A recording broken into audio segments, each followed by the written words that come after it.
People power. Our power. Murio Kawiyanda. Murio.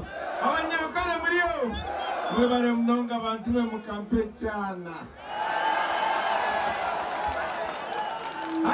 Alright, olunaku olwaleero His Excellency Robert Kyagulanyi Haina kyakoze ekyongedde ddala okubeera nga kireeta obunkenke mu State House ya Uganda. Oyinza okumbuza kiki? Mujjukira bulungi nti olunaku olw'ejjo wali mu Western Uganda side z'Ekazo Kiruhura abasajja baamusazeeko ne bagezaako okubeera nga bamukuba n'amayinja n'enkoni zaabwe nga bwe muzimanye. Naye olunaku olwaleero kiki kyabakoze ekisinza okubeera nga kibateeka mu panic mode ngenda kubeera nga hambi kunyonyo. Naye nga tetunagendayo video jituweleka like kwatana subscribing nawe subscribing wegate ku mukutu gwaffe guno. Kale katutandikirewo ni kyatulese olunaku olwaleero. Wali Isingiro, which is the most Banyankole populated district in the whole of Uganda, asobodde okubeera nga pulling up numbers ezid incredible. Nkugambye tewali abadde asuubira bwino okuweza bannabantu. Nange kennyini byaddala nga ngamba abo bwino abasajja abakyaka bagala kumulabisa. Naye olunaku olwaleero abalazi ntino ebyaddala ntino ne Ankole region yamala dda okubeera nga giwamba. Soko labe video eno ombulendoze mu comment section. Ne Museveni mu mugambe nti mu Uganda empya naye tujja musonyiwa agende uwe apowe bw'atakola fujjo. Mubagambe kuba kati sawa zino abamu batya kubanga bakoze emisango mingi bagamba bagenda basiba bagamba bagenda babonyabonya. Ebyo tebigenda kubeerawo. Kambabulire, we are a forgiving generation. We are a generation that believes in reconciliation. Tuli generation ekkiriza nti tetulina kukola bibi tebiba tukoze. Tekirina kubeera non-stop. Amini bwe yavaako abatribe ne babonaabona. Obote bwe yavaako abatribe ne babonaabona. Kati ne Museveni abateekamu endowooza nti bw'anaavaako kakolole namu. Museveni abateekamu endowooza nti bw'anaavaako byonna abatribe bajja kubonaabona. Ebyo tebiriiwo. Nedda. Emisango gya Museveni agikoze yekka. Nze manyi nti abantu b'Omwankole baagala buli muntu. Nze manyi abantu b'Omwankole batwagala. Ate namwe njagala babulira abaana b'e Busoga babenda ino. Abaana b'Omwacholi babaagala nnyo. Abaana b'e Buganda babaagala nnyo. Naddala bawala bammwe. So mubeere nga muli bumu bassebo ne bannyabo. This is our country. We must either rise together or fall together. Eno generation tusobola okusalawo ne tubeera bakabi ne tuzimba zino enguudo zisobola okukolebwa. Wano by now oluvannyuma lw'emyaka 40 twandibadde tulina training nga zijja wano. Mu Uganda tulina airport emu yokka.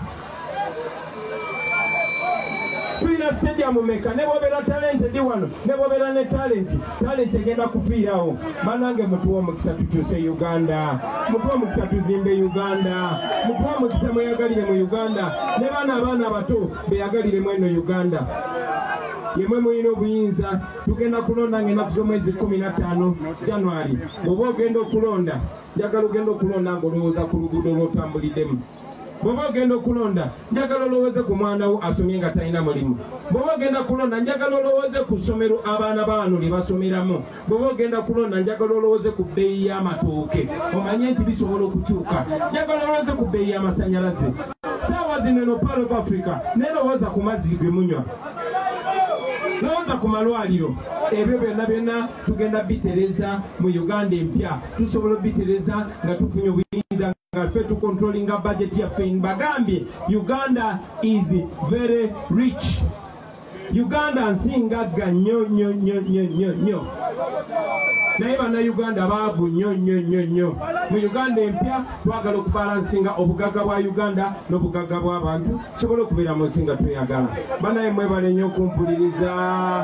Uganda will never be the same. Oluvannyuma lwa His Excellency Robert Kyagulanyi okubalaga nti n'ebyaddala Kampala yamalidde okubeera nga agiwamba abasindiseeyo bambega okubeera nga bademonetizing oba nga bagezaako okumudifeminga wano mu kibuga Kampala. Sokolize General Katumba gwe basindise ng'agezaako okubeera nga mukakanya. Sokolabe mupange eggaali agamba okupanga eggaali si agenda okubeera ku mayembe yali eri agambye panga eggaali. Eggaali ey'amayembe bwe ganaamenyeka ye tabaayo. Temupanga magaali kubanga temujja kufunamu mwagama ki amagaali. Kwate emirembe tewali kintu singa bulungi nga mirembe. Emirembe egyo gye gisobozesezza n'abo aboogera ebyo ebyokupanga eggaali, aboogera ebyamuyiseemu eggaali, aboogera bye boogera kati tugende twekalakazi okuba nti asobola okuyimirira n'akola ki n'ayogera.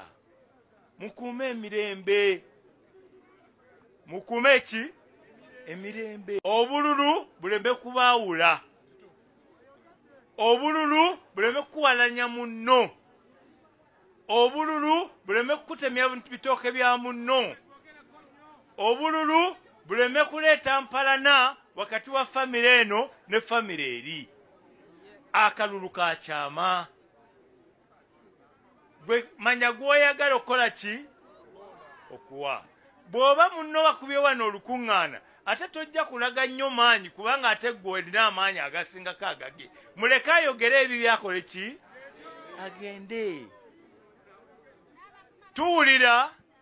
Tuwulira era nakawulira emirundi mingi obutambi mulina ku ssimu yange okwo nga bagamba ab'ekibiina ekimu mwetegeke tugenda kwekalakaasa. Kaakati tuli mu biseera bya kutunda manifesto. Yogera byogenda okukola. Kati ate lwaki oyogera kwekalakaasa? Wekalakaasa tonnabana kulonda. Alright, ebyo nga tubivuddeko nkugambye olunaku olwaleero Kasuku alina byayogedde ebisinze okubeera nga bitiisa bannayuganda. Bagambye baddala Kasuku gwe bali bayita waabwe atandise okubeera nga alya ssente za NRM. Buno akubira Honorable ow'ekitiibwa Mathias Mpuuga campaign gagamba nti Mpuuga kama mbaya ni mbaya. Masaka Nyindo gyasibuka yamala dda okubeera nga akola ki wangulayo. Njaga kama endowooza zo mu comment section no video making sure tino etambula mpaka mu bana Masaka obabuuze kinaasoboka oba nedda. So oleze Kasuku tumeka abantu mbagamba nnyo Mpuuga ajja kudda mu parliament ajja kudda constituency ekisooka ntini. Yes. Ekyokulala bw'otunulamu Mpuuga ssente z'abadde afunaafunaawo Mpuuga ye yasooka n'ava ku bano. Bano n'abensonyiwa. Politics omulaba politics tali ku bbala limu. Ebyobufuzi olina okumanya neyeeyubula kati Mpuuga olowooza 2031 anaaba akyadda awo wayinza omanya nti akalulu basobola okukamukuba. Era kati ba Mpuuga bali mu exit. Bali mu exit. Bw'anadda ate kuba president bajja kukomawo kati ba Mpuuga abo balaba eventually if the evolution eventually happens bayinza okumaliriza nga beegasse ku gavumenti. Nga beegasse ku NRM. Mpuuga ayinza okumaliriza nga bamuwadde obwambasada Uganda's ambassador oba vice president. Lwaki obuteeka ku bwambasada? Tebasobola muwa bwa vice president okujjako nga President Museveni si yaliko. Tebasobola muwa bwa vice president. Kiki bamwekengera? Si kumwekengera, ali wala mu kibalo ky'ebyobufuzi. Ali wala ku bantu abali mu NRM. Ali wala. Speaker ye baamuwa president yamala ebbanga ng'akola naye. Ng'akyali mu FDC. Era yakyogera myaka nga 15 nga bakola. Kati bagenda otuuka wano nga ali aligned interests za president azimanyi n'ebisigadde. Era olaba yasooka kugira ku kya deputy. Olanya bwe yafa n'akitakinga over.